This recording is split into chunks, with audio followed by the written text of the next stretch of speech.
Dans ce monde, tu ne te reposeras pas. Le repos, c'est quand on quitte ce monde.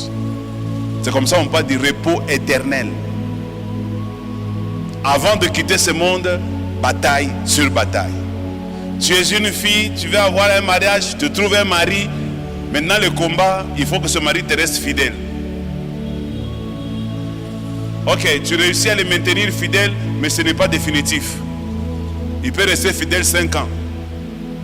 Après 6 ans, il craque.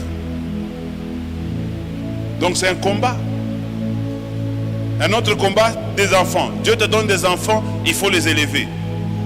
Les enfants, ça complique. Tu peux dormir comme ça, l'enfant commence à pleurer à 1h du matin et l'enfant ne te dit rien. Un bébé de 6 mois ou de 4 ans ou de 4 mois va te dire quoi? Il pleure seulement. Tu te réveilles. C'est un autre combat là.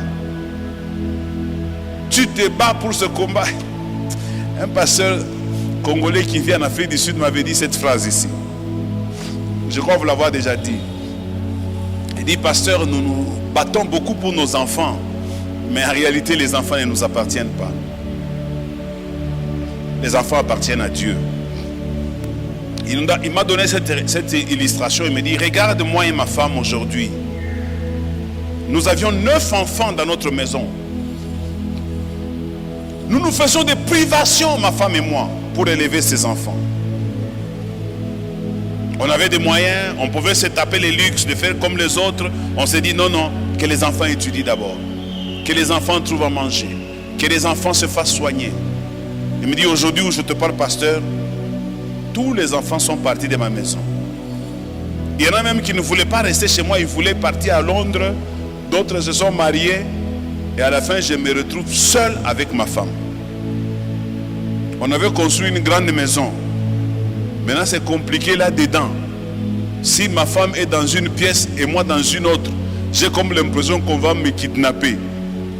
La maison est tellement grande, je commence à crier. Tu es où, Justine? Justine me répond, je suis ici. Et tu sens même l'écho dans la maison. Il dit, les enfants pour lesquels nous avons beaucoup souffert, ils nous appellent peut-être une fois par semaine. Et pour venir nous visiter, il faut attendre 3 mois. Et puis il est allé fonder aussi notre famille. Et il dit, c'est ça ma famille. Et moi? Qui suis-je pour toi? Il a maintenant sa famille. C'est vrai, il ne faut pas forcer les choses. C'est ça sa nouvelle famille. C'est ça sa famille. Et elle est capable de se battre, de se tuer. Ou il est capable de se battre, de se tuer pour sa famille. Quand on dit, papa est malade, je vais passer après-demain. Il a besoin de quoi? Je peux vous envoyer l'argent? Est-ce que j'ai dit vrai? C'est ça le cycle de la vie. C'est aussi des combats. Donc nous combattrons de toutes les manières.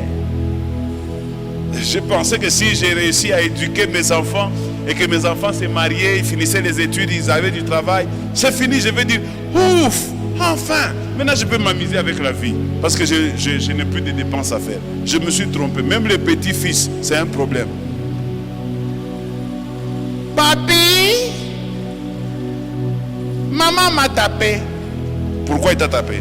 Parce que je lui ai demandé de m'acheter ceci. Ok, c'est pas un problème, moi je vais t'acheter. Le combat ne termine pas, je vous dis.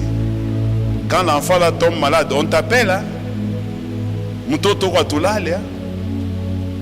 Moi je pensais que c'est fini ces histoires. Non, ça ne finit jamais, mon frère. Toi qui n'as pas encore vécu ça, tu vivras ça.